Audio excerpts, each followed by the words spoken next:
Hello and welcome to Full Belly Podcast Family Edition. I like your enunciation there. Edition. Yeah. Full Belly Podcast. Oh. The angry arsonist had oddly shaped feet.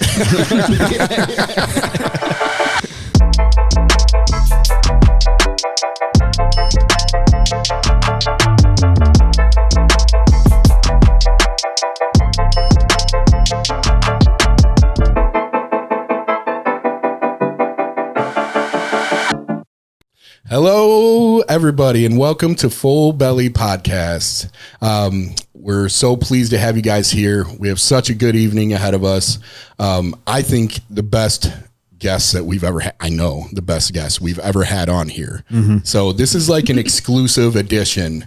We're going to call it the Full Belly Family Exclusive. We have with us some really, really great guests today. First and foremost, I want to introduce a staple here, and that's Mr. Brian Herrick. How you doing, everybody? Good to see you again. How you doing, brother? Good, man. Thanks for having me on again. Yeah, of course, dude. Yeah. What a blessing. The last time I was the co-host, the Coco Melon host. Yeah. Because there was Matt was here, and you're obviously the co-host. Yeah. You are co-hosts. So. We are well, I don't know. I'm like co. You're like Coco. Yeah. Well, here, but in every day, it's co. It doesn't matter. It doesn't matter. There's no we're rank in co-hosts. this. Yeah. We're co-hosts. That's it. But thanks for having me. Now I get to be the co-host. So. Sweet, man. Yeah. Sweet. And also, I have to my right here, my amazing son. I have been asking and wondering and thinking about having him on here for quite a while now. And if you don't know him, he has the biggest heart in the world. He's been through a lot in his life, and he's persevered through so many obstacles, and he continues to show up in a way that inspires me more than anybody in the world. I don't just say that. He's my hero, this person I'm about to introduce, and it's my son. Say hi, buddy. Hi. Who are you? I'm Juan. Yeah, I'm Juan. No, I'm Juan. I'm Juan. I'm Juan. So this is my boy, man. Juan, we call him G. So how you doing today, buddy? I'm happy. Yeah, you excited to be here? Yeah, I'm excited. I was tired before this. No. Yeah, you were starting to fall Ready. asleep down there. Yeah. I couldn't keep my eyes open. He had his first day. How was your first day of school today? It was crazy. Yeah. Somebody I hadn't seen in 4 years just popped up into my classroom and was like, "Oh, hey, what's up?" Didn't expect that at all. Was that a good thing, G? It was a good thing, but I was confused because after 4 years, we weren't like super shocked. It was just, oh, It was up? Bros as usual, right? Yeah, it was just bros. Like nothing could ever happen. Bros as usual. Here we are. 4 years more like 4 hours. Just Yeah. Oh, one of the years. First day of junior high school. Dude. Junior high school. Yeah. You remember the first day of junior high school? Like it was yesterday. Like it was yesterday, which leads me right into you. So, also, I would like Brian to introduce this guest. it's I vaguely know who this is. Vaguely. She looks very familiar. Probably because it's like looking in a mirror. This is my prodigy. This is progeny. Prodigy. Fire starter? No. Arsonist. This is my amazing daughter, Kylie. Say hi, Kylie. Howdy. Tell everybody how old you are. I am I'm turning 16 soon. Oh, she's rounding up. Oh, man. She's rounding up. About to be behind the wheel soon. Uh-oh. Look out, Toledo. That's I heard I seen a little hesitation there. Are you like hesitant towards this? Yeah. No drive. absolutely. I don't think I should be on the road. I don't think anyone I know should be on the road. I don't think my dad should be on the road. Yeah. We should just be on horses or walking everywhere. The Amish know what they're doing. Let's get on the mopeds right on the sidewalk. Yeah. Those are dangerous too. I don't care. But they're fun. They're a good time. I don't care either. But Let's just for go. your sake, I'm going to stay off the road. And now, Brian, I have go to commit start the crime. day at like 11 o'clock because I'm going to walk everywhere. And you're gonna have to find a horse. Name it Benefits Cortez. everyone. So Cortez you, the horse. Kylie, you have not started school yet. Is that No. right? Yeah. Unless Start I Monday. missed something. Nope. Start Monday. Monday. Mm-hmm. Monday. Are you excited? More nervous. Nervous. Yeah. What grade are you going to be in again? I'm gonna be a junior. A junior in high school. Yeah. Yeah. Man, How was freshman and sophomore? Freshman year, it was, online during COVID. So I don't know if I would really count it as an actual freshman year. I feel like I was kind of robbed in that year. So that year, I don't even remember it, half of it. Sophomore year was tough because it was kind of that in-between state. We had masks and, I was trying to get back to, doing work and not just looking at a computer screen. So it was I'm hoping that junior year is more normal. It's going to be my first normal year. Seems like a big adjustment that everybody was affected by COVID and the pandemic, but students especially, like learning through the computer screen and not having that same style of teaching available and accessibility. Like it seems like it caused a lot of kids to have some anxiety too going back to school. Yeah, definitely. Definitely. Did you feel that? Yeah, because sophomore year was my first year walking into my school. It was my first. It was basically like a second freshman year, honestly. So junior year is even more scary because I'm being thrown into junior year only really feeling like a sophmophore. Yeah. Yeah. Wow. Story of my life, right? Yeah. Like every year I'm like, I still feel like a freshman. Yeah, dude. Yeah. Yeah. How about you, buddy? Did you feel like going back to school after COVID was tough? Do you mean elementary? Like, yeah. I was a little bit like, kind of like how she felt. I was like, I don't feel like the last 2 years were really like doing justice to, the grades and everything. And we went in that like first day and it was crazy. It was like everyone was like, we still had masks on, but it was like everyone was just in the class bunched up together. So strange, right? Yeah. Social distance, put these masks on. It's fine. Yeah. You can kiss as long as you're wearing a mask. Right. we were not social distancing at all. Yeah. What a strange time, man. Yeah. Well, cool. So, this, our podcast is called Full Belly Podcast. So we discuss the 3 areas of having a full belly for us, which is the head, the heart, and the stomach. And so before we move into that segment and get there, I want you all to know that my bellies in every way right now are super full. So full. Like, I am so happy to have you guys here. And Bryan was showing me his belly before, everybody his belly before the podcast. So we're going to start with you, man. So what do you, what fills your belly? What fills your stomach? What kind of food do you love? What kind of taste bring you to life? Oh man, I love food. I love it. There's not many things that I don't like to eat, and I would have to say if I had to pick one, and it's not my favorite by any means, but as you know, I love Chick-fil-A. You love Chick-fil-A. I love God's chicken. Man, every day. Oh, dude. I would have it every day if I could, but I usually don't eat lunch, as you know, at work. Yeah. I'm busy throughout the day. I just don't until, one of our amazing team is like, makes us eat.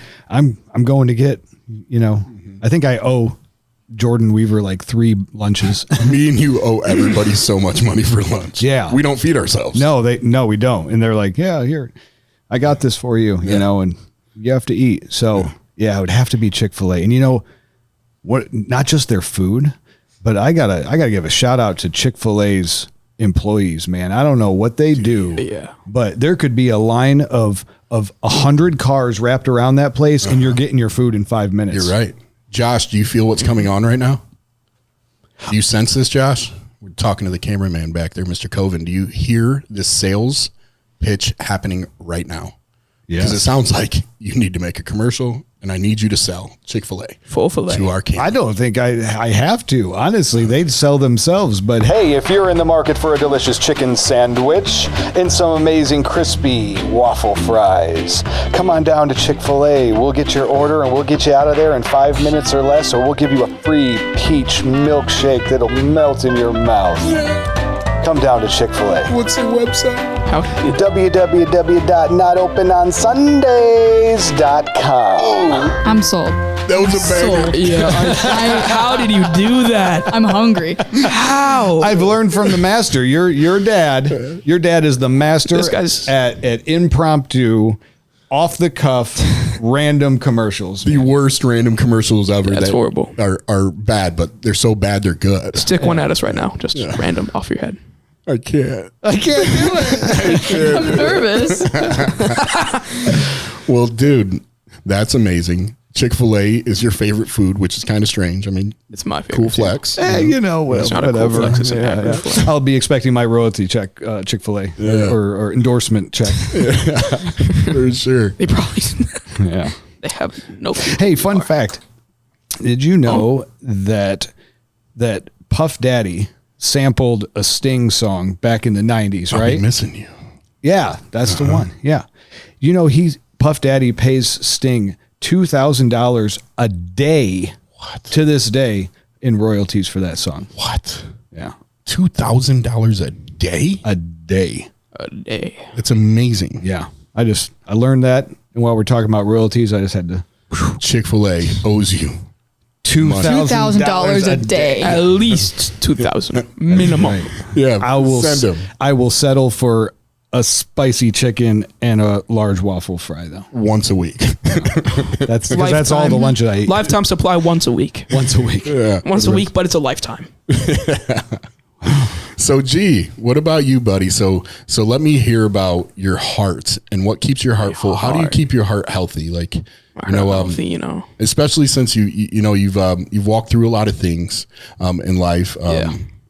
And how do you keep your heart malleable and healthy and operating in a way that's good for you? You know what fills your heart? Like, what makes your heart feel good? It's a little bit corny, but like seeing other people happy, you know, like seeing you happy. Whenever you smile, like I smile. It's funny to see because it's like, I know it's just. I'm fine. I love dogs. Dogs definitely keep my heart full, but I like seeing other people happy. I like making other people happy. Yeah. I like to, watch fights. Yeah, UFC and MMA. That's, Correct. I like training for it. Mm-hmm. Just like, I just love to hang out and relax and have fun. Perfect, dude. I mean, chip off the old block, would you say? Man, you weren't lying. Biggest heart in the world, man. Just And Chick-fil-A. That's awesome. Chick-fil-A. and Chick-fil-A. Chick-fil-A is an all three. Chick-fil-A is, I'm not like promoting, but I love your food. I think it's really, really sweet too. He's like, I love when people are happy. I also like punching them in the face. That is him, like a Sour Patch Kid. But also, like, it can go in a different order. Yeah. Like, I'll beat someone up, but then I'll, make them happy. Yeah. Like, I'm give them sorry. some Chick-fil-A. Yeah. Yeah. Like, you were being extremely rude. I'm going to punch you in the face and then afterwards say, I'm sorry. Here's a sandwich. And, I'm sorry that I broke your nose, but waffle fries. Oh, man, I hope you don't break people's noses. Oh, no. It's going to be a bad That's Not unless it's like professionally sanctioned. Professionally thing. We do not condone violence No, with our we children. do We don't. not. We do not. This is not a thing. Chick-fil-A, please do not. Yes. Ban you. Please don't. I'm begging you. That's good, buddy. That's good. I agree with all that, especially being your father and watching. Like, those things all make you happy. And how about you, Kylie? What about your brain? Like, what keeps your brain full? How do you keep it sharp? Yeah. I would have to say a support system is one of the main things. Whether it be like a people, friends, family, or even like a pet or a therapist, just having some sort of way to socialize, some way to, because, when you're isolated, even if there's people around you, but you're isolated inside, it's, you lose track of your thoughts pretty quickly. And that's when you kind of start to go downhill. So having some sort of support system, like my dog Pixie, she's definitely part of my support system. Like my mental health has been great since I got her, just because it's just like, it gives you like a meaning to kind of better yourself too. Oh, man. What is going on here? Yeah, man. What is happening? That is like truly, like you're talking about connection, right? Like, what is the opposite of addiction? Addiction. Connection. Very good guess. Yeah. It's connection. It's connection. Yeah. It's connection. Yeah. You know what I mean? Like, so it's so true. Like, wow, holy crap. Yeah. That was amazing. And supports like change everything. I couldn't have asked for a better response. Like that was so good. Thank you. I mean, truly, like if I'm sharp in every other way, but I don't feel supported, then there's a vacancy that happens. You know, there's a disruption or a vacancy that happens for me. And something that I draw a conclusion for myself around. You know, I've been through some really difficult times. All of us do. You know, but the difference between like the traumas in my life, like traumatic events that happen in every human's life, in my opinion, you know, but when I was supported versus not supported, like the outcome is drastically different. I could go through something one way, the same thing twice. And if I have supports around me in that situation, one of the times it's vastly different than what happens if I'm unsupported. You know, it's insane. Yeah. It's such a good thing. And, you know, and I can relate to what she just said. And I bet you probably somebody watching this right now, maybe an adult, like a 15-year-old kid just said basically what I felt for a long time, being alone in a crowd of people. Yeah. You know, so I sometimes wish that I had learned that much earlier, man. So very, very amazing. Very good. For sure. Thank you. And as you know, I don't want to call you a kid because you're growing into a young woman. You know, you're growing up. You know, you're 16. You know, and like you're a young man. You're a teenager. You know, I mean, obviously you're a child, an adolescent, a youth, whatever we might say. But it's really tough. You know, kids can be mean. You know, kids can be not kind at times. So, you know, finding where to find your supports, you know, it is so important, you know, like because it's like tribes everywhere. Like the world's full of these tribes and cliques at school and other things, you know. And, you know, do you find that you flow easily through, you know, the social dynamics? I would say I'm not really, just because I'm picky, but in a good way. Because, I mean, you can have a tribe and they still don't make you like happy. They're still not a good support system. So I'm pretty picky. You know, if I sense bad vibes and I'm not feeling like a good person when I'm around someone, then I'm just going to leave. So Stop it. Stop it. What about you, buddy? How do you feel about it? About what? About, do you feel like you flow easily through different, types, groups, Social cliques? Okay. So I kind of feel like with her, but I feel like depending on what group it is, I'll play like a different role in that group. Because I don't want to, because there's a lot of different groups that I'm a part of and I play like a different person in every single group. So I think that yes, I can, but I feel like I have to switch myself up to fit the needs of that group. Oh man. Like but I don't just go into any group because like she said, if I feel like it's negative and it's not going to be like a good, you know, investment, you know, dedicate my time to these people and then. Yeah. You know what I'm hearing right now is like the experience of a 16-year-old and then the entry point of a 13-year-old. Yeah. You know what I mean? Like the importance, you know, this is so good. Like we don't plan the conversations that we have, you know, like we're just flying off the cuff right now. And Now people think we will. But we're not, you know, but I'm thinking about it because like so one of the lessons for myself, and I think a lot of people have to learn is, or should learn, or I suggest you learn is, you know, trying to remain who you are no matter who you're around. You know, the importance of, you know, I played a lot of different roles. I blended in really well too. I'm a charismatic, you know, and I could find a way to fit into whatever mold I needed to. But there was so many molds that I was fit into that I didn't know how to fit in my own mold. Oh my yeah, you lose yourself. God. Yeah. Right. Yeah.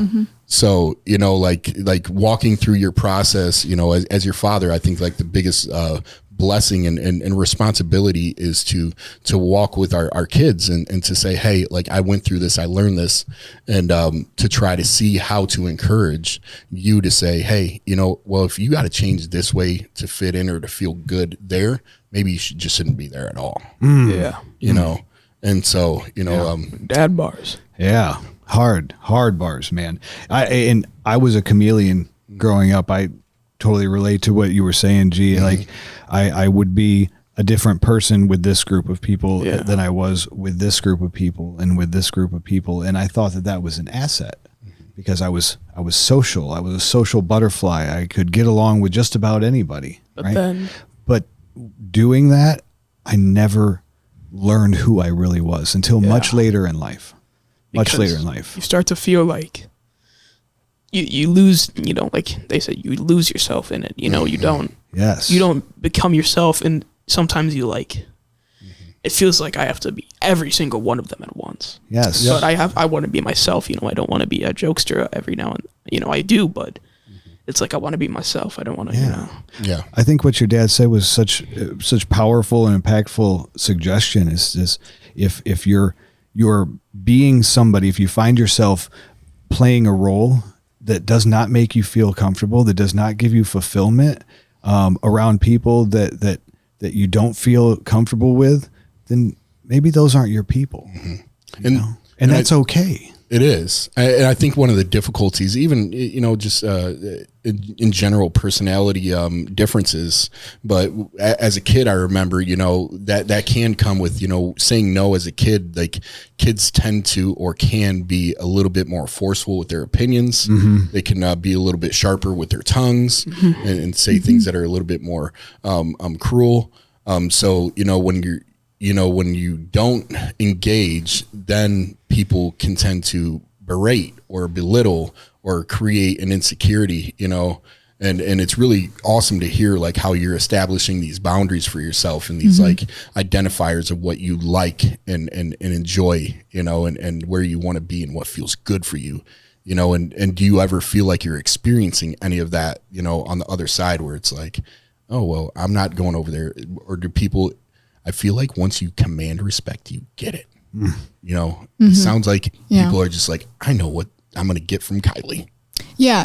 I used to be that kind of person where I would try and switch my personality around, but I began to realize that I wasn't going to get any respect out of that. I wasn't going to get any long lasting friendships, not being myself. So I basically just said, this is me, take it. And if you don't want it, then don't take it. So people do know, because I make it very clear. I tell my friends, like, I value communication. Don't lie to me. If I do something rude, obviously I'm not going to be able to get past that, but I let my personality be shown like it's a Facebook profile. I don't hide it. So would you say, since you've started setting those boundaries and being you, and commanding that kind of respect out of people, would you say that the quality of your friendships that you do have improved? Yeah, the ones that I have improved. Some of them, I've lost because they don't want to follow those boundaries. Yeah. And that's okay. You can just don't be my friend then, But I think that I've kept good friendships because of that. Like, I've singled out the wolves in sheep's clothing, basically. Woo-wee. Boy, what? Say it again. Say it again. Oh my goodness gracious. Yeah. And I would have to agree. I kind of led her with that question because, she's got some really amazing friends. Oh, that's so good. Yeah. Her best friend is an incredible young lady like Kylie is. And I think that, in many ways, kind of like our relationship, just open and honest and loving, and it's got to be good, man. It's better than Chick-fil-A. Oh, I just wanted to sing Tina Turner just now. What's love got to do with it? What's love but a second-hand emotion? What's love got to do? You got me to sing on camera, bro. Who needs a heart when a heart can be broken? Ooh. Oh. Yeah. I just had to go into that. Oh. That was me and your dad having a moment. Huh. That was great. I'm here for free? I can't believe I'm probably turning bright red. I can't believe I sang. No, I could see the uncomfortability in your eyes. I'm like, do I do it? I can't not Yeah, do we looked it. at each other like, I'm just gonna. All right. Yeah, that's so good, guys. That was amazing. So, honestly, this is blowing me away. Like, I in my head, I was like thinking about it and felt it. Like, I know that this is an important component that isn't like shown and exposed or revealed or held out enough. The example, like, we know people get their families back in order through recovery and sobriety.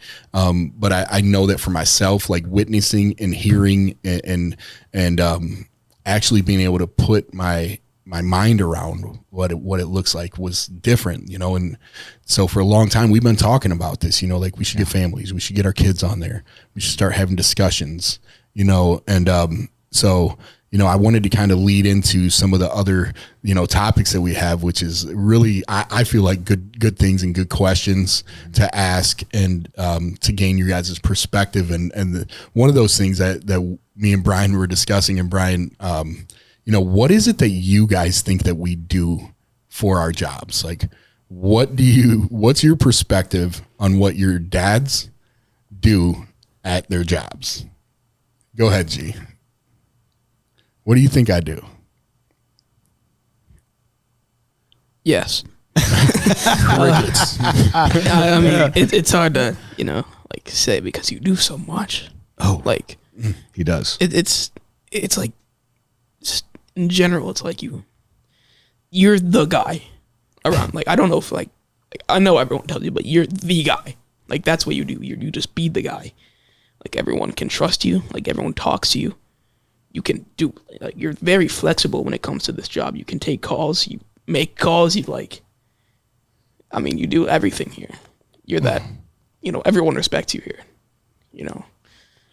I think he wants money from you. I think I think this is an ego booster.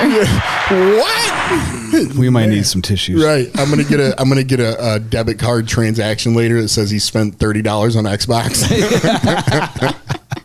Dude. And that's...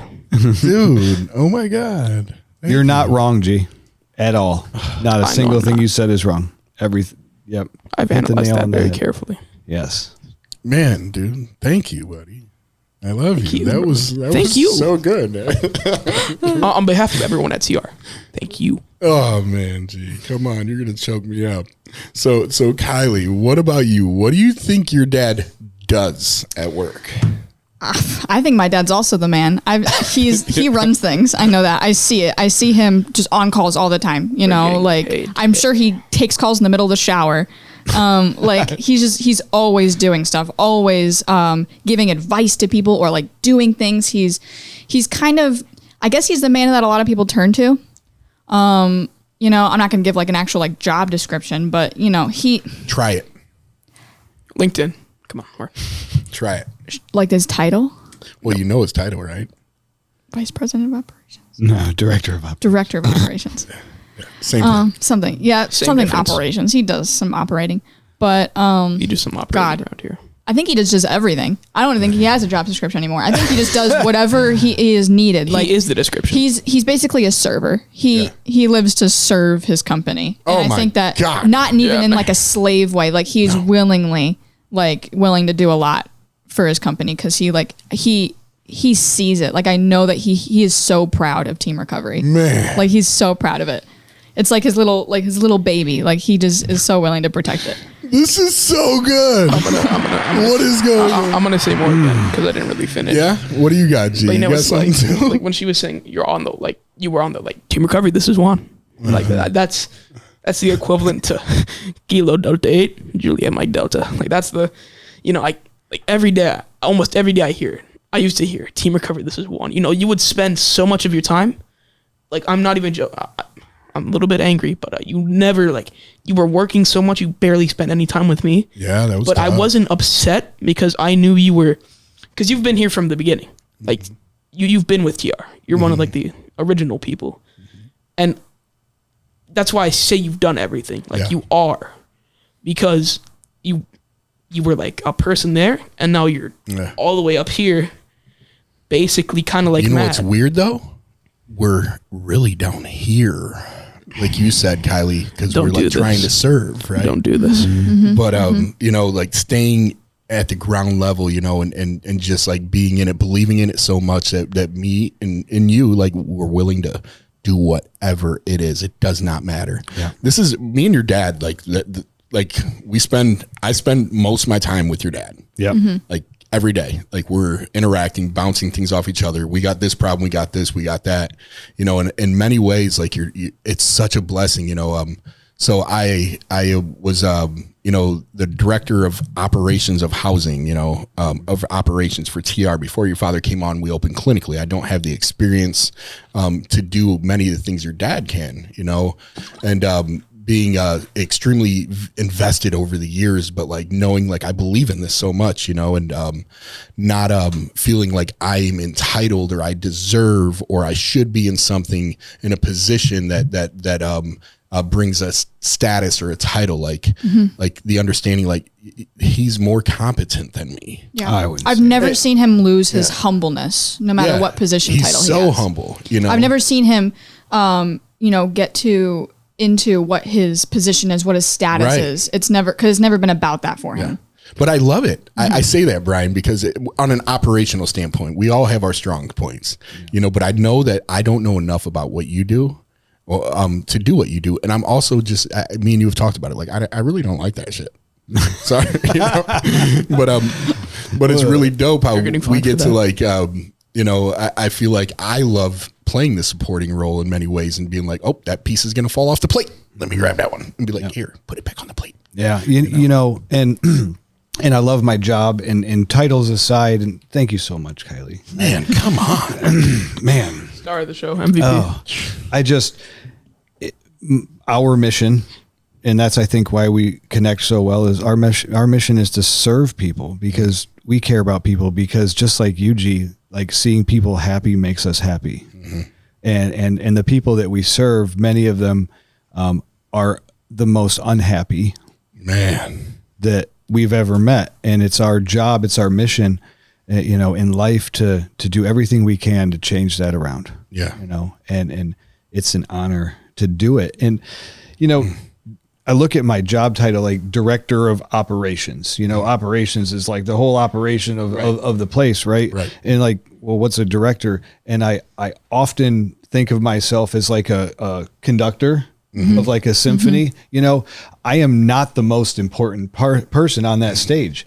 I'm not the master violinist making the beautiful music or the horn section or the cello or all of these, that individually are beautiful, but when you put them together, harmony.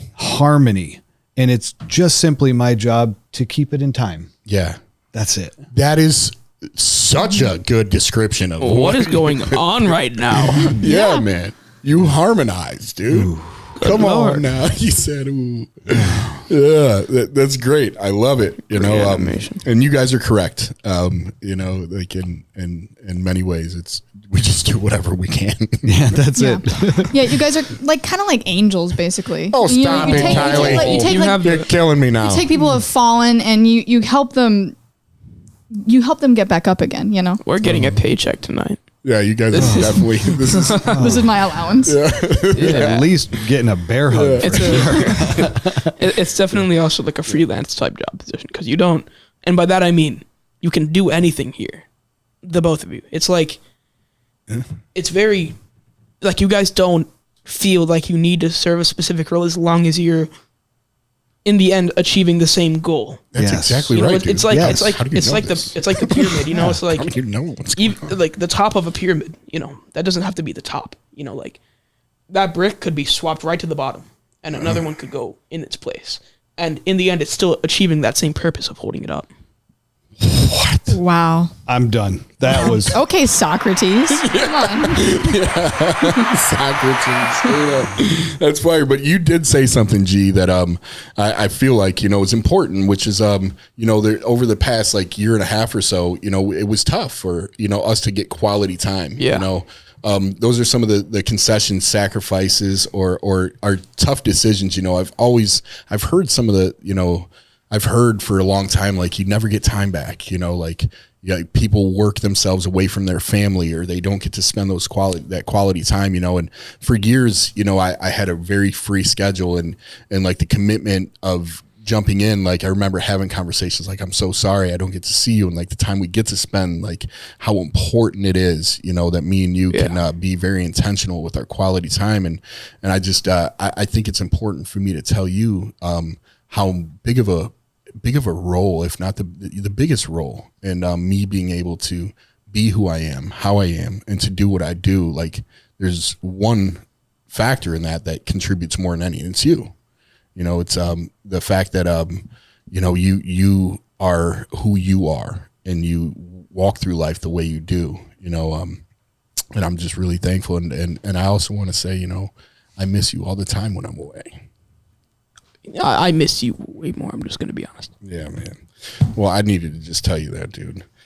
And so I wanted to ask you guys too, something, which is, I think it's a cliche question you get asked in like kindergarten the whole way through your life, which is like, hey kids, what do you want to be when you grow up? By the way, it took me, Always hated that question. it took me 33 years to answer that question, and I'm still figuring it out. I would lie. I would be like, astronaut. Yeah, every answer. I want to be an astronaut. Yeah.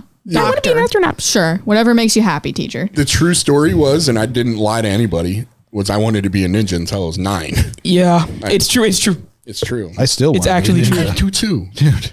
I have swords. We can practice. Teenage Mutant Ninja Turtles. Yes. But seriously, what are you guys thinking? Like what Are we talking like just what we want to be? I want to just hear what you got to say before I intervene say. there. You know, let's hear where you're going. Like, what do you want to be when you grow up, kid? You know this, right? Like, come on. All right. Well, like I'm thinking as my main, like, well, not my main, but you know, what I kind of do for, you know, I guess kind of my job is I want to, you know, get into fighting. You know, I want to be that. I want to get into professional, amateur. I don't care. You know, because I feel like that's another lesson is the pay isn't very good.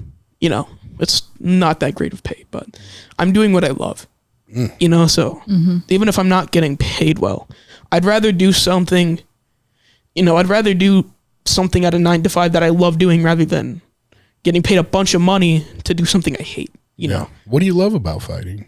I just what do love you love about it? I love the competition. I love the sport. I love the discipline. I love the brotherhood and that you get out of it, you know, the friends that you can make, and I love everything about it. You know, it's not just a sport to me. You know, that's like that's a mindset.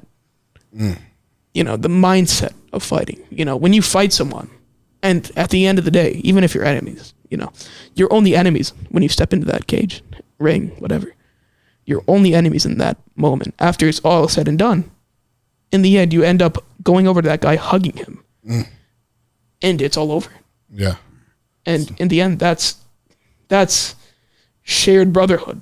You could say, you and that man, woman, whoever, you could say, we fought each other. And at the end of the day, we shook hands, we hugged, and we walked it off as friends. So it's about the competition, the camaraderie. The discipline of it all, you know, the challenge. Yeah. You know, you can't, everyone says not if, you know, when, et cetera, et cetera. But there's not a real way to say that.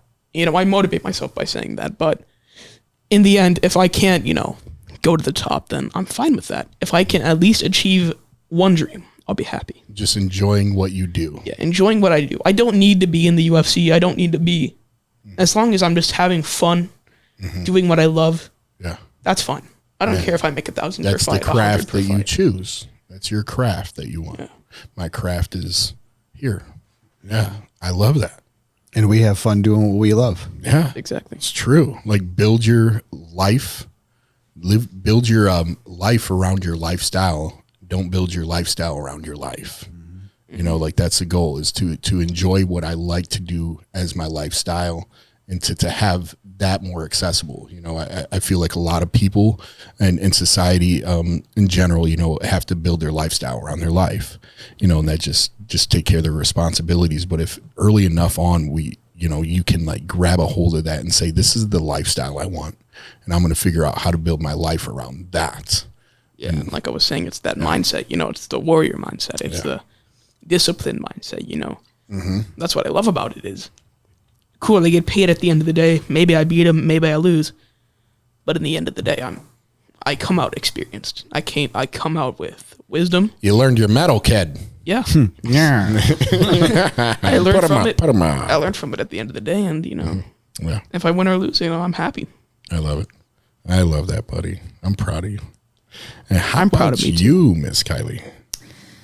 Astronaut. Well, you know, I wouldn't mind going to space, but you know, me neither. But I don't know. I don't really think of dream job when I think of what I want to be. I do want to be a veterinarian. That's kind of the main thing that I'm working towards as of right now. Of course, I have no clue what I'm going to be in the future, but that's what I'm working towards. And I think that's important to have something that you're working towards. But I mostly just do kind of think of the lifestyle that I want first, and then I'll figure out how I want to get there.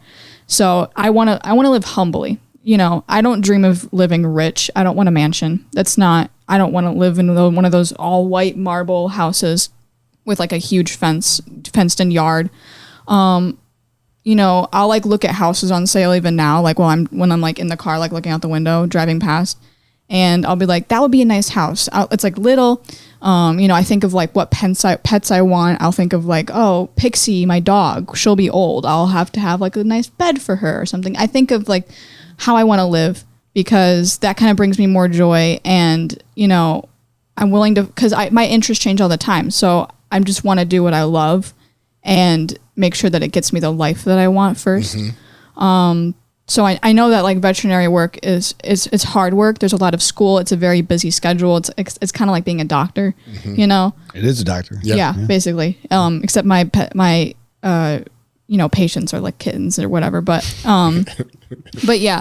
So, and if veterinary ends up not allowing me to have that lifestyle, then I probably won't work towards anymore. But I want to live a nice, small, humble life. Mm-hmm. I want to have some friends. I want to travel. Mm-hmm. I want to, be able to explore the world, because I feel like on my own a lot, with a small group of people, because I want to experience the world as much as possible. That's kind of what I want to be when I grow up. I want to experience the world. All of that is what I want to be when I grow up too. Yeah. You can still do it.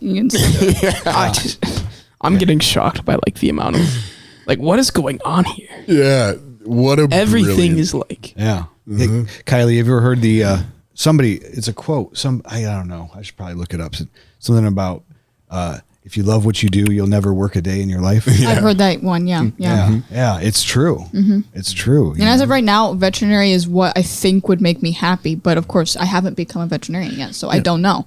And even today, I think about my life. Like, I love what I do. I love what I'm doing right now. Mm-hmm. But I also know what I want to do also other than this. Yeah. Mm-hmm. I love where I'm at right now. This is perfect. I don't want to change anything.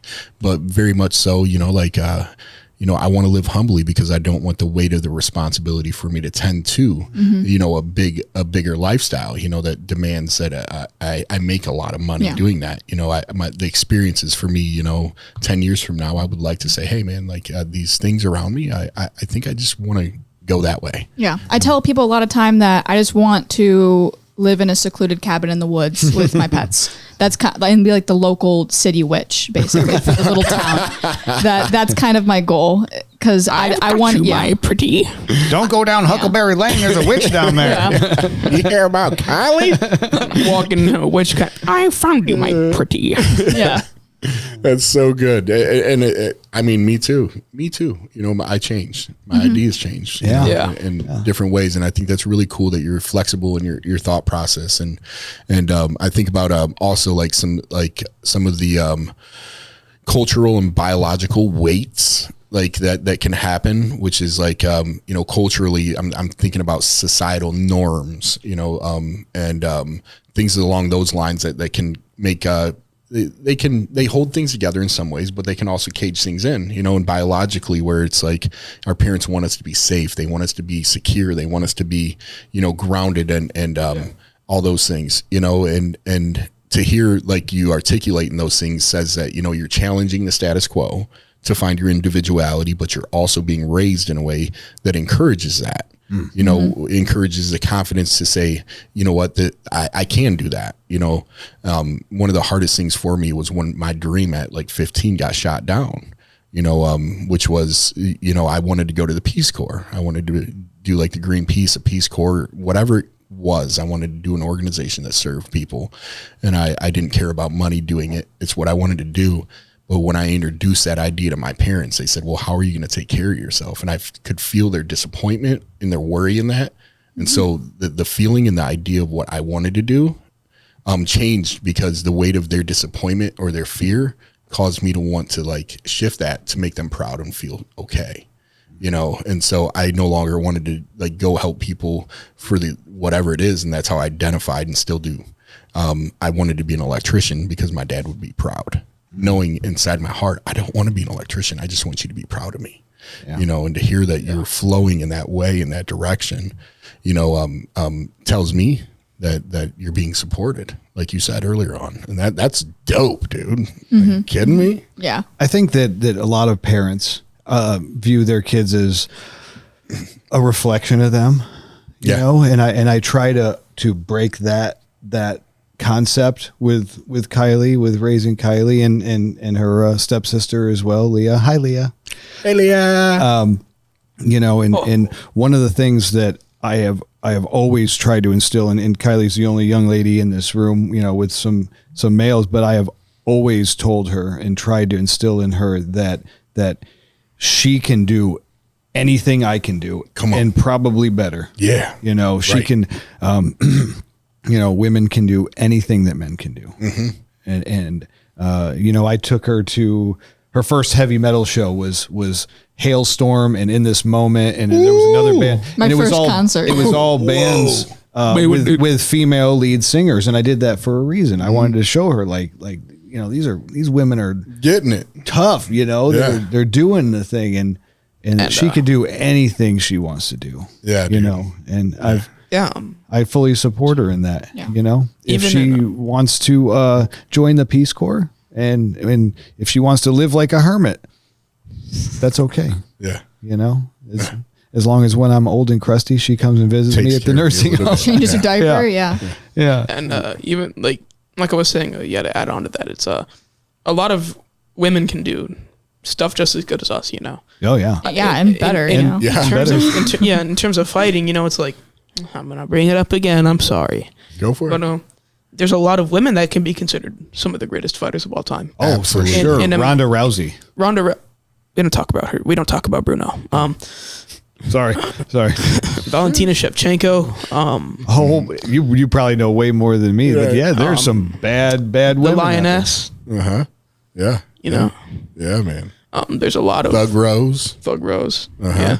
There's a lot of very experienced and It's so true. Honestly, women are more competent than men, I think. I think so Yeah. too. You know, they also live longer because we do stupid stuff. yeah, it's true. I'm gonna go into Our a ring insurance rates are higher. and get brain damage for my life. Yeah. And you know that's probably gonna knock it down a few years, but who cares? Right. And I think that my generation too, Gen Z, like our generation, sorry, I'll share. But I think Thanks. I think that Gen Z has become way better than any past generation of basically just viewing, you know, men and women, everybody as equals. You know, I don't fear being disrespected in a job position anymore. I mean, I haven't experienced it. It still exists, obviously, but I don't fear it anymore because I not as prevalent. know that I can do as well. I don't have any doubt or guilt behind it. Woo! Yeah, I don't. Say it with your chest then. Yeah. And I think my dad, you know, might have probably did raise me really well because I'm all about, you know, I can do whatever I want, you know. Yeah. I think that, you know, women should be in power, you know. I don't fear the idea of maybe if one day if I want to become president. I don't think of like, oh, there's never been a woman president. Oh no, I'm just like, I'll become president. It's never a doubt. And I think that I really love my generation and I hope that, you know, we come to power quicker. You guys are. Like it's happening. Yeah. It's inevitable. Yeah. You guys are surpassing. Like there's a huge transfer that's happening in beliefs and ways of doing things, thinking. You know, that's has a lot of duality behind it. If you understand what I'm saying here, you know, a lot of dualistic beliefs that are happening that encourage everything. You know, very open things happening, but also very progressive too. It's also like a passing of the torch as well. You know, You guys took it. We didn't necessarily pass Yeah, it. we snatched it away because we're like, you're not doing a good enough job. Come on now. yeah, sorry guys. I wanted I wanted to be polite. You guys, I'm You pushed sorry. my buttons. you guys took it. You guys took it.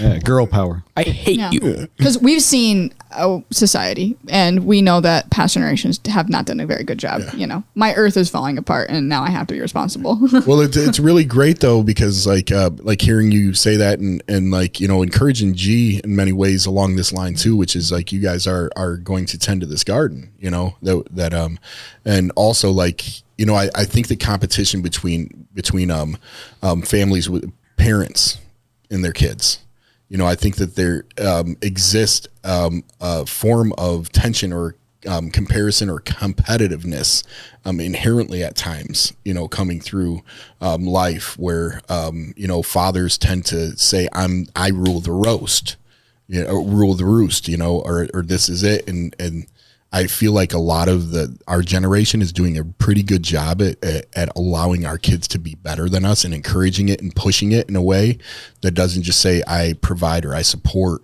what you do, but I am going to like let it go and like show me. Yeah. You know, and that's something that I feel really passionate about with kids is like, yo, like you're better than me. Like you have everything, you're going to be better. And I want to make sure of that, you know, and I want you guys to know that, you know, but, because my experience, you know, suggests, you know, like you don't question your father when we were younger, right? Oh no. You know, in different ways. And you don't like, and if you're stronger, like if I show that I'm stronger than my dad's going to show me how I'm not, you know, when I was younger. And I feel like there's a really cool thing that's happening like for you, like, man, like, yo, like you can measure yourself against me and that's good. That's okay. I always question my dad. I respect him, but I always question him. That's great. Yeah. I don't ever take what he says as just absolutely the truth. Yeah. It has to make sense. It's so great. I kind of do that every now and then. You do. Grandma kind of told me to, you know, stop. So yeah, well, exactly. Well, grandmas, you never question. You always listen. I always listen to my grandma. They're right. Yeah, they are right. Yeah. Grandmas have been through it. Yeah, they are. They are. So I have a few more questions for you guys. I wanted to know, you know, let's drop in a little bit here. You know, your guys' experience. I think, you know, hearing a little bit about, you know, the process, you know, for me, you know, I traveled through 14 years of addiction. You know, I was 26 years old when G was brought into this world, you know, and I was 26 when she was brought. Were you? Yeah. Wow. You know, and at that point in time is when things kind of progressed a little bit faster for me. In all honesty, you know, like things got worse for another 6 years. I got sober at 32 years old when G was 5-6 years old. But you know, what was it like for you and you know, growing up and experiencing, you know, alcoholism, addiction, you know, like, let me hear a little bit about your take or your story, or what we call like almost like a little mini lead, like 5 minutes of like what your experience was like through your words. You know, you want to go first, G? That okay? Or do you want the lady to go first? All right, I'll go first. Okay, cool. All right. First of all, it's very. It's not like the movies, you know. You'll see it in a movie, but it's not like, you know. You know, I remember. I tell this story a lot, Dad. You know what I'm gonna say. I remember one winter, 2016, 15 maybe. My dad and my mom, they were out on the street in the winter, just outside of Grandma's house, and I was staring through the window, wondering why they were out there. Mm-hmm. And it was, you know, I never realized until now, you know, like until years later why they were out there. You know, I never. Yeah, but it's very difficult to, you know, I've cried a lot. I've gotten mad a lot. You know, there's been a lot of nights between me and you where we've just sat there and, you know, tried to figure things out. And it's, you know, my mom isn't in my life. She's not part of my life. And that's a consequence, you know. Sometimes people will have to get cut out of your life. And I care about my mom very much. Very, very, very, so much. But the thing about addiction was kind of in the FAD meeting that we were just in. You know, I don't want to wait until it gets worse, but she's not letting me help her. We can't help her. she has to help herself. I've tried, and the sad truth about it is, I don't want to make it seem all positive, but the sad truth is, in the end, sometimes it's not going to end out as great. It's a very dark, gloomy, hardship-filled path to be the child of someone who's an alcoholic, an addict, you know, a junkie, anything. It's very difficult to be that. You know, my dad and my mom overdosed in a car, or my mom did. But they were shooting up drugs in a car on the freeway when I was in the back seat. And it's just very, very traumatic. You know, I'm definitely going to remember all of this for the rest of my life, you know, but at the same time, it betters you as a person, you know. Seeing my dad and my mom and all that, that's taught me how to be a better man, be a better, you know, child, son. Not what not to be in many ways. Yeah, what not to be as well. Yeah, what not to do. It's also made me very wise. Yeah. Throughout it all. It's crazy because on here, you know, I have on here a segment, you know, that says, how did you feel looking at me out of the window when we got kicked out? And how did you feel after? And how do you feel now about me and everything we have been through together? Did you go from feeling worried to feeling good about me? Or do you still feel worried? Do you feel powerless? And like you answered like the majority of those, and that was like one of the big ones. I'm gonna answer more real quick. Please. I still do feel worried. You know, there's nights where I feel scared. And my stepmom, who I've known for a lot of my life, she's basically a mother figure to me. Mm-hmm. She's relapsed twice. Mm-hmm. And so I don't really. So it's also you know, I feel worried about you a lot. Mm-hmm. You know, I trust you, mm-hmm. and you know I can trust you, mm-hmm. but I get worried a lot. You know, sometimes I wonder, well, you know, Kate was drinking, so what if? You know, it's worrying. Yeah. Right. And this is kind of the reason why, like, you know, like these are not fabricated questions. Like, and I feel like we get cookie cutter answers sometimes or, you know, which is, you know, of course I don't want my son to feel that way. I don't want you to feel that way, you know, but knowing that you do feel that way, no matter how hard, like you just, you know, I do everything in my life to do well. And like the effects of like what's happened, like linger, they still exist there, you know, and at times, and it's a process, you know, of healing, of growth, and of, you know, just, I can't take away from you what your experience is. And it very much so lingers on me too. You know, I've told you why I do this, but I follow you all over the place. Mm-hmm. Everywhere you go, I go. Mm-hmm. You know, I it's very deep rooted within me, I think. I'm scared of abandonment. Mm-hmm.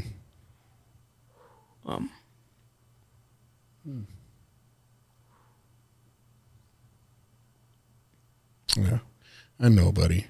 I know. And you know, some of these things, like I think about it like early on for you guys, like this is you know, some of the process, like for me and you, I remember first getting sober and, you know, not knowing what to do. And like some of the mantra and that we have, you know, is, you know, and what a gift to like be here with you right now, you know, and this is such an honor, and I'm so thankful that I get to sit here and hear this, and that other people get to hear it too. But like for me and you, I didn't know what to do early on to make it go away, other than to say I'm with you, you know. And late at night when we were having hard nights together, you know, and I said, "Who's with you?" And you said, "You." And I said, "Who's with me?" Me. I said, "Who's together?" Us. And that like became our thing, you know, the grounding mechanism to come back to our senses, which is, you know, right now, who's with you, who's with me, and who's together. And because, you know, I'm a single full-time parent, you know, I'm a single full-time father, you know, and we in many ways you've had to grow up faster than I would have hoped for, wanted to, or wished for things to happen, you know. And I also see the power and the strength in your experience, and especially how you just articulated. Like, I'm so proud of you. I'm so proud of you. You know, thank you, G. Thank you for being brave enough to share your honest experience there. I think the world needs to hear that, you know. Thanks, I G. need to hear that. Thank you, G. Yeah. Yeah. That was raw. Woo! Yeah. It's good for me too. It makes me feel so much less alone because his story it really resonates with me, and it's so good. I've never heard someone a child like even close to my age talking about their experience with it. So it really means a lot that I am not alone in that.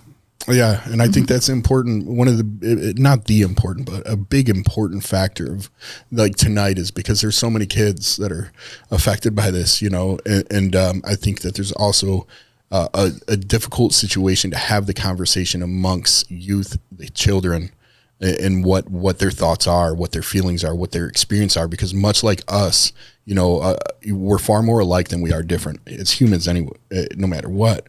But people in recovery your story, his story is my story, and like your guys' story is each other's story in many ways. The feelings that come with those things, are very similar. And like you said, support is so important. And there's a certain kind of support that somebody in recovery can give me that somebody that's not in recovery can't give me. You're not speaking my language here. Mm-hmm. I know you can, our feelings are lateral and you can understand sadness, but there's something that comes with the shared experience, and just trying to give a voice, you guys get to, give a voice to what's happening. Yeah. Because there's a specific fear and a specific sadness that comes with being a child that's suffering from someone who has addiction problems. There's a certain, like, I can understand that exact feeling of like seeing like your father, your mother, somebody like falling apart, like that exact feeling. And you can't relate to it if you haven't gone through it, unfortunately. Mm-hmm. Like, sorry to say, you can't relate to it. Yeah. Yeah, absolutely. Absolutely. And for you, walking through the process, what's it been like, being a child, walking through this with your father, if you don't mind? It's been a major part of my growth. It's been a major part of my childhood. It's basically shaped a lot of how I've grown, the things that I know, like, my boundaries, everything that a lot of my ways of thinking have formed because of what I've seen from my dad and even my mom, suffering from addiction, because I remember it's like, it makes you mature really quickly. So it has been a major growth process from the time like my dad left when I was like 5, I'm pretty sure. It's from then on. Like, I think we were in a grocery store and I remember someone called you back, and I remember being in the car with my mom and she was bawling her eyes out, and right then it clicked, and I just started to try, and from then on I was like slowly trying to understand what was actually going on, because being a little kid and seeing your mom that scared and not knowing where your dad is, you want to understand, you want to know what's going on. So from then on, I just, being a little kid, knowing my mom's shooting heroin.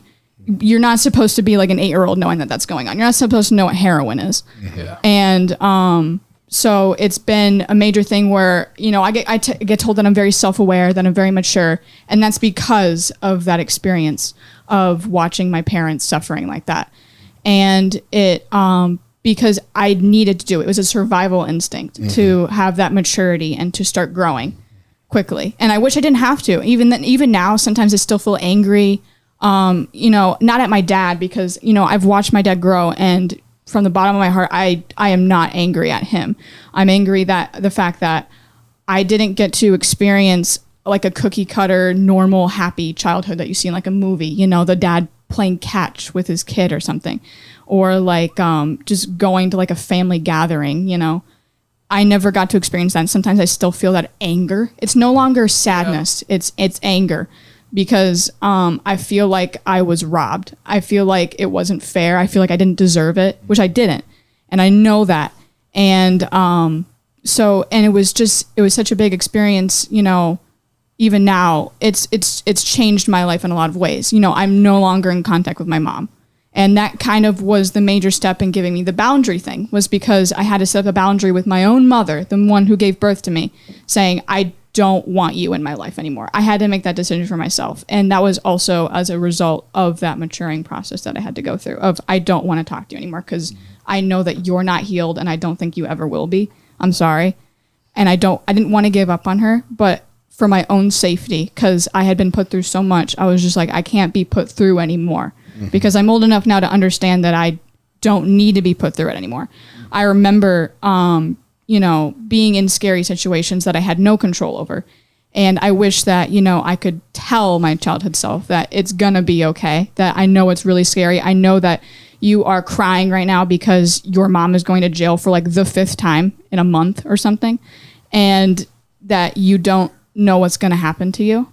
And that, and it's just, I basically had to raise myself a lot of the time. I would call my dad, but there was always this disconnection. And I had a mom, but there was this also a disconnection because, she was so hooked up on, doing drugs and just never wanting to recover. So I had to raise myself. So a major part of being a kid, having to experience that, is becoming your own parent and maturing and kind of having that inner mother and father to teach you things. Because, I owe it to my dad, who taught me a lot of things, but I've also taught myself a lot of things because of the experience that him and my mom put me through. I am very mature, and I recognize when things are happening. And yeah, so, and now modern day, it's mostly just anger that I didn't get to experience that. And also proudness, because I went from being scared and not having anybody to now having a dad that I fully trust and that I have seen grow. And I almost feel like a parent. Like, it should be the other way around, but I almost feel like a parent watching my dad basically grow as a person, like almost completely restart his life. And being able to be there and watch that whole thing happen. It's like, I trust him. He still goes to meetings sometimes. He still will, contact people or contact old friends that he had back when he was still addicted, and just watching that growth. So I'm proud of him, and also, angry, because I feel like I deserve better. Disappointed. Man, you holy moly. How does that make you feel, dude? Wow. Really mixed. I, you're right, Kylie. You were not my priority when you were little, and I'm not going to apologize for that, because it's an apology of that magnitude. It would be meaningless. Part of the recovery that I work and that Juan works, a huge part of that is the amends process. I'm sure you've heard me say that word before to people. And, part of my amends is that you are my priority now and always will be. You were 5 when I left, right? How old were you when you came back up here to live with me? 12. You want to talk about any emotions or thoughts when you were on your way up here, knowing that you were coming to live with your dad that you hadn't seen in like 6-7 years? Well, we had already kind of hung out a little bit when I would visit. So I had seen you outside of prison at that point. But there was no fear surrounding living with you.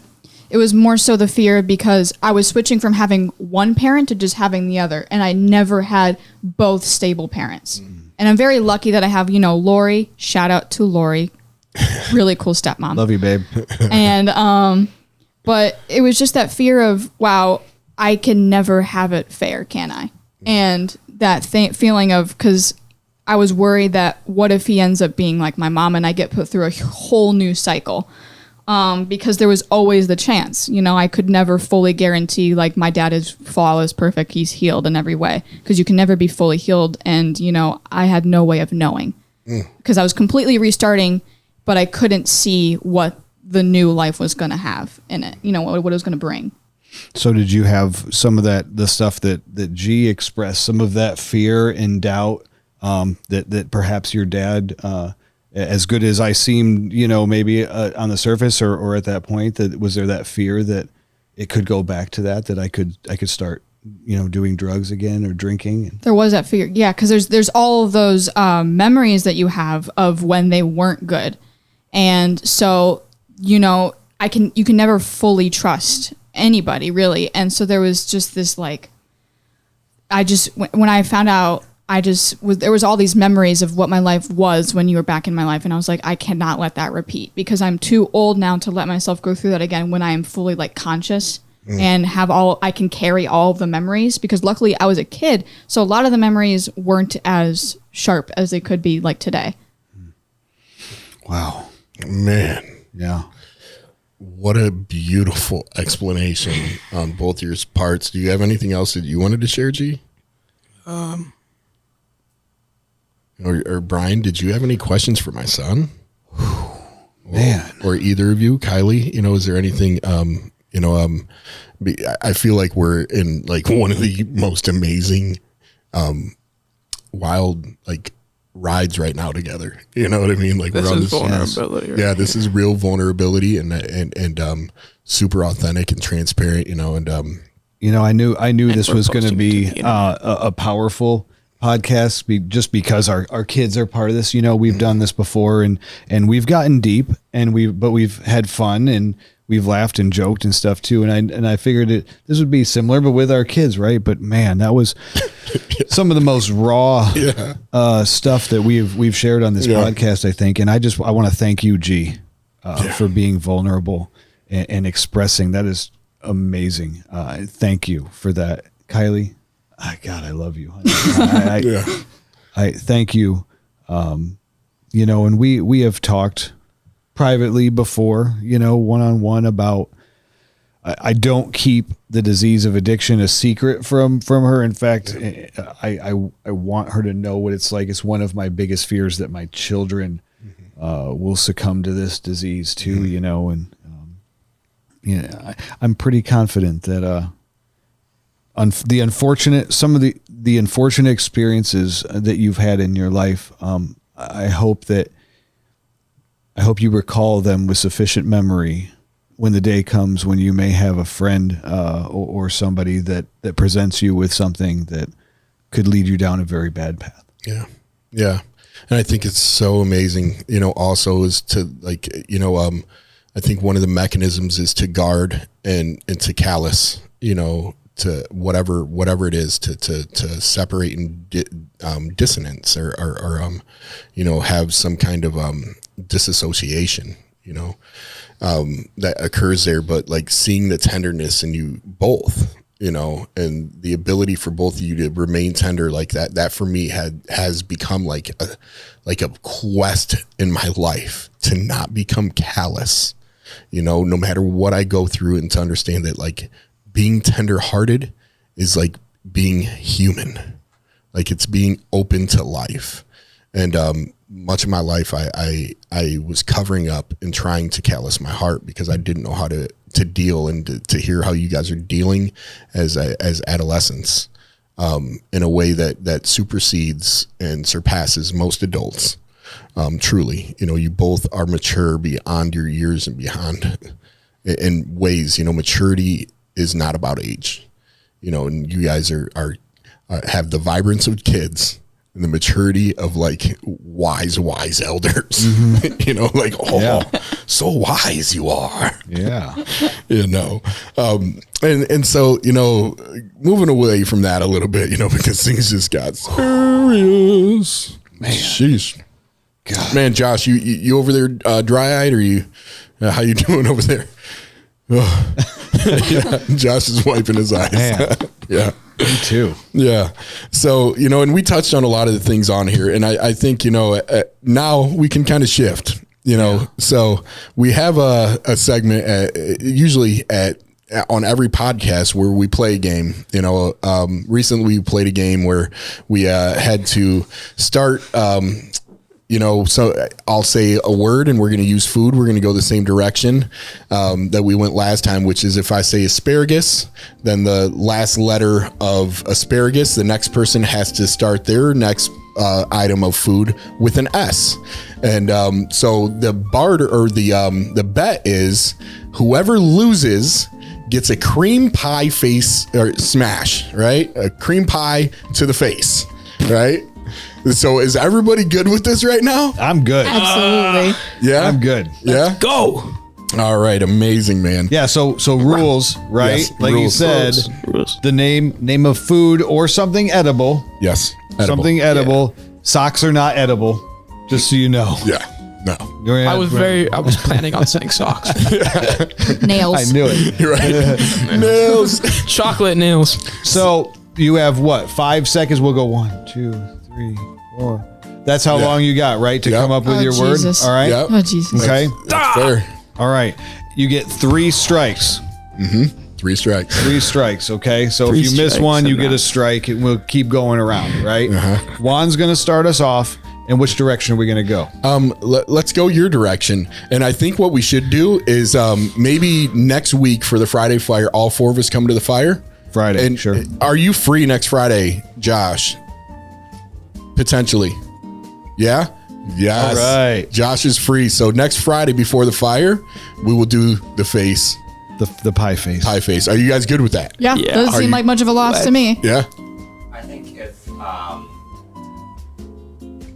the kids should play for you guys to get. Yeah. So me and either one of I us think you're get playing smashed. teams. I think you're playing teams, and the kids are on your. So we don't get to smash our kids in the face with the pie. You could do 2. You could do both. I think you guys should get pied in the face too. I think no Okay. matter what, we should get pied in the Yeah, face. we get pied in the face no matter what. All right. So whoever loses gets a pie in the face. Wait, are we going? Juan and I also are getting pied in the face. Is that fair? So one of us is going to be the loser. One of the Or I'll catch 2 pies in the face. Yeah. Hope so. Yeah. I love it. go. I love it. All right, let's get Thanks, this. Josh. That was a good suggestion. And this can also go with drinks, correct? Oh yes, beverages. Some beverages. Yep. Yeah. Yep. Bet. All right, you guys ready? Yes. Let's I'm go. gonna shoot Pepsi. Ice cream. Mango. Orange. What is that? Eggplant. Tilapia. A. Okay. Apricot. T. T. T. T. T. T. Oh. Yeah. Hey! Asparagus. It's not that hard. Spaghetti.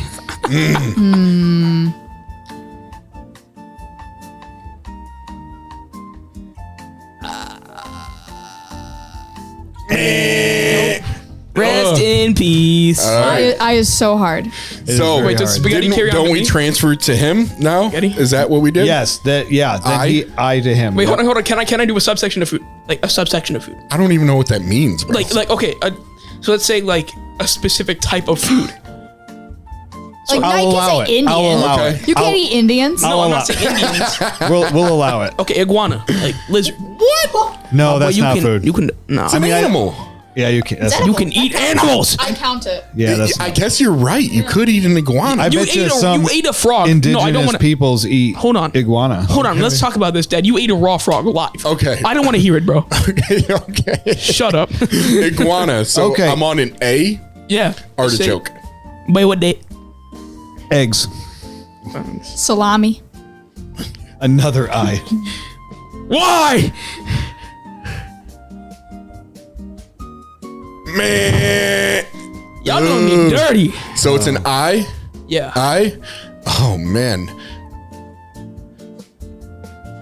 Ice Cube. What? Bruh. Eclair. Eclair? Ooh. What? Rigatoni. Ooh, That ends with an E, right? I. it's an I. Stop! Ice cream shake. That's a beverage. That's a beverage. That's a beverage. E again. Enchiladas. That's what I was gonna say. Yes. S. Salad. Dude. Is a daiquiri a food? Daiquiri. Hey, roll. Whoa. Wrong podcast for that. Virgin, maybe. Virgin daiquiri. It's daiquiri virgin. All right. I again. You're evil. Dude, I hate you. I. Italian. Ice cube water. What? Ice cube water. That counts. Ooh, you're pushing it there. That's pushing it. Come on, bro. I think that's it. That's it. No, That's it. no. That's not 3 though, right? That's 2. That's 2. It's 2. That's 2. 2, 1. I swear. Okay. So you went with what? It's an I. Hi. Dang.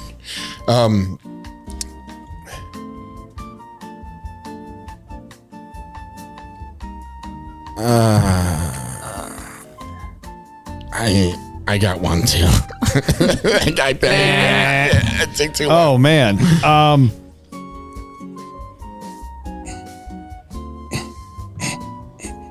Italian. No! Ice. Italian ice. Damn it! That's good. Oh, I That was a pulled it good out. save, Oh. dude. It was almost over. Ooh. What is it? E. What is that one for empanada? Empanada? Ooh. Empanada. Empanada. Yeah. That's an E, right? That's an E. Yeah. Yeah. A. E. A. A. A. Apple. Ooh. E. Elephant ear. See, now we're getting into it. You know, like this is what I would like. Rutabaga. What does rugabeta end with? Rutabaga. I can't even spell that one. I can't Is spell that it an- either. is that a but it tribal starts with an chief? R. Yeah, this is an 80s, What is it- female what does it end 80s with? pop star. Rutabaga. What's I'm going guessing on? an A. A. Okay. Did I say apricot? You did already. Oh, You already said okay. apricot. I don't know why these foods are coming to mind. 1. No, I can't do it. All right. 2. 2 to 2. 1. All right, starts None. with A, right? Starts with A. Yeah. A.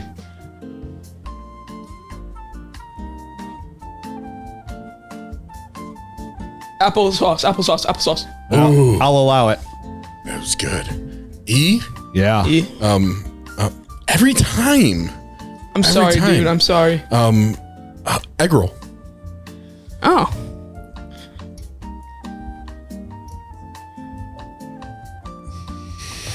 Wow. Lamb shanks. Oh, lamb you- shanks. You got close. Lamb shanks. Shanks. Yeah. So S. Yeah. Spaghetti. I already said it. Ooh. You already said You spaghetti. did not say spaghetti. Yes, Yeah. so many of us have said spaghetti. Yep. Yeah. Try again. Yeah. Sandwich. Okay. Sandwich H. H.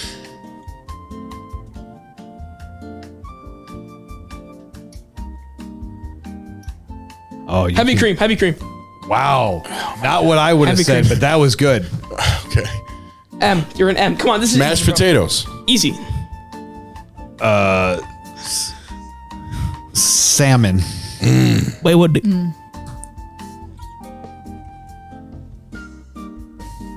Noodles.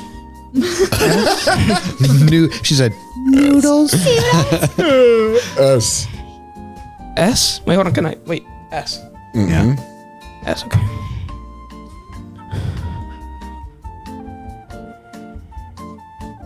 Sushi. Ooh. I. Another I. Oh man. My fault. I swear. I swore. I'm sorry. I said dang, but with an M.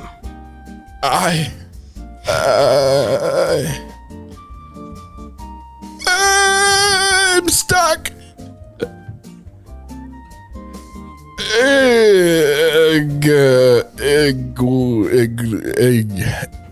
Egg. Dang, bro. Oh, I feel so. Whenever we're passing it on to him. Oh. I got 2. Please get a strike.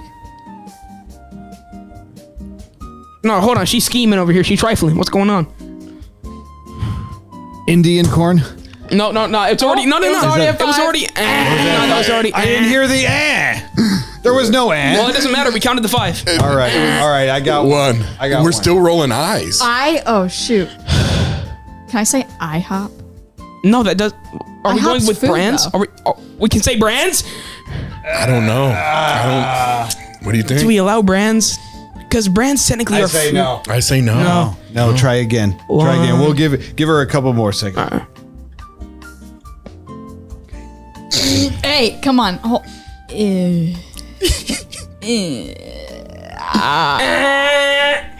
Man. You gotta say an I now too. An I? That was your I have third. I got 3 That was your strikes. third. Three? That was third. That's it. That's That's raps. it. That's raps. That's it. So G is the only one safe from the pie. G's the only one safe from the pie.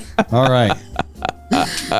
G. I feel Can like anyone think of an I? Anybody? I can't right now. can't. Josh, you got an eye. No. Josh, do you got an eye? Say ice cream already? I already Yeah. said Said it. ice cream, ice cube. Over. We're You said gonna see. iguana. Indian rice. Indian rice. Indian curry. Indian stew. Indian stew. We got It's a lot like- of Indian stuff. It just kept raining. Iceberg lettuce, iced donuts, Man, iced tea, there's so Yeah, many. the iced flavor. We kind of forgot about that. Indian potato cake. Sit down, buddy. Let's finish Indian up. potato cake. We forgot Okay. about It's so good. All right. All right. Well, so there it is. Well, There it is. Good Next job, Friday, kids. we're taking pies to the face. love you guys, but I'm gonna enjoy seeing all of the, Yeah. and Sure, dude. GG easy. You guys are all great sports. Yeah. So we're gonna great wrap this sport. up real Incredible. quick, guys. But I wanted to ask you both a question. Would you pick A or B? Would you like adults or adolescents or children? Just pick one of the two. For what? Adolescents. So you got adults and you got adolescents. I would like to ask you guys if what would you say to a kid out there that's affected by, been through what you've been through? What message would you give to them? Oh, geez. Oh, my God. What would I want to hear? What would I want to hear as a kid? Think it like you're going back in time to speak to yourself. Oh, I had a big forehead. But Sorry. God, it's cheesy, but it's gonna be okay. It's scary. It's really scary. Sometimes you think you're gonna die. And and sometimes you might even be in a situation where you feel like you might. Sometimes you might be in a situation where you don't have a home because your parents couldn't provide one for you. But you can do whatever you want to do, survive and survive through it, because after a while, after you get through it, you're not going to have to survive anymore, and it's going to feel amazing. And you just it's scary. It's really scary. And I can't say anything that's going to make it not scary for any kid, but just knowing that you're going to be okay one day. Even if you're 30 years old, when you finally just don't have to talk to your parents anymore, one day it will be okay. One day. So I gotta So message good. to an adult. Thank you. Yeah. Oh, this is light work. What would you if there's somebody out there that needs help, that's currently using actively an addiction, or even just whatever message you feel like you need to convey to somebody in recovery or somebody still out there? Hey, if you're in recovery or if you're an addict somewhere out there somehow watching this, if you got kids, I always bring this up. Think about what your kids are going through. Think about what if you were a kid.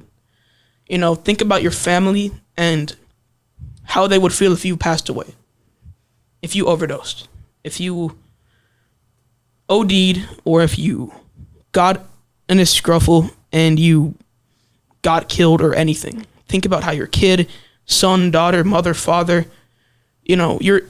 every addict, every someone is loved by someone. That's someone's brother, mother, sister, dad, anything. And to those who aren't, stay away from it, please. I know life might seem dull, but it's not worth it. It's gonna get so much worse if you try it. Don't take what you have for granted. That's what my one tip is, to stay away from it. If you look at everything that you have compared to a homeless man on the street, you will most definitely feel very grateful, and just stay away from it. It's going to ruin a lot of lives, and it's already ruined a lot. It's ruined me and her childhood. It's ruined my dad's and her dad's chance to be proper parents throughout most of it. It's not worth it. If you're using, please don't pick back up. It's just genuinely not worth it. I know it's not as simple as that, but please take it from me. If you have a son, if not, think about, son, daughter, think about your parents. You know, they're worried for you. They're scared for you. You know, they love you. Just think about that. Wow. Gee, thank you. Thank you. Oh, Well, guys, I love you guys. I appreciate all of you like so much. I appreciate you too, man. Dude, Oh, so good. Can I add something This was real quick? great. Yeah, please. I want to talk to our viewers out there. If there's somebody out there watching this that's struggling with addiction, struggling to get or stay sober, if you have children and you think that you are hiding it from them, maybe you do it in another room and my kids don't know. They know. They know. Absolutely. They know. Please get help. Please. We're here to help you. There are people here around to help you. You know, we could point you in the right direction. Yeah. Yeah, man. So true. You know, what a blessing, what an honor, what a privilege. I know I'm going to go home. I'm going to do a lot of reflecting upon certain things that as a father and as somebody in recovery, things that I want to move away from, and ways to progress and improve and continue to heal. And I just thank you guys for joining. If you're watching right now, if you need help in any way regarding addiction, alcoholism, anything in that realm, please don't hesitate to give us a call, 419-561-5433.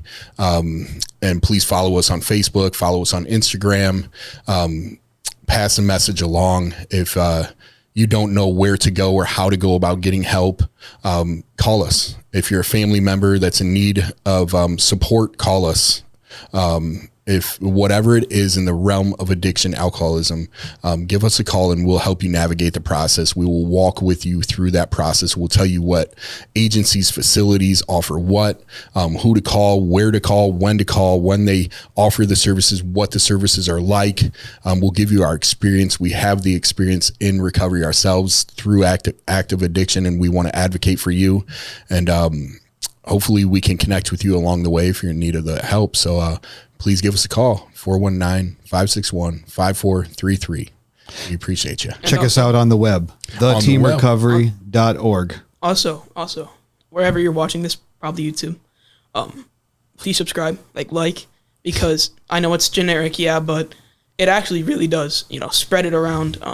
If we could just reach one more person, that would be very, that's life-changing for someone, One single, push of a button. You don't need to do it forever. You don't need to, like the video forever. I don't want to be cliche, but just do it for the sake of someone that you might be able to help. Man, Biggest heart. Smash that Biggest like heart. button. smash the like button. If you made it to the end of this video, comment I heart Team Recovery for life. Yeah. 419 561. T-Town. Life. Man, we love you guys. We appreciate you so much. Keep trying, keep going. One love. Talk to you guys soon. Over and out. See y'all.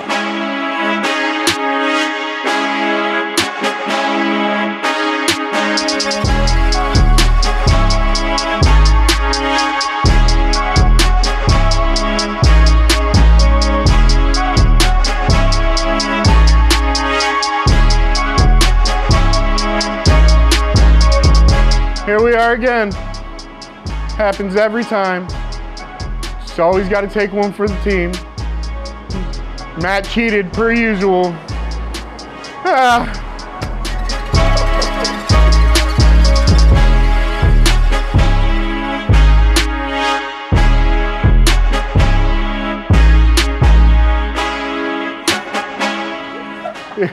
Team recovery.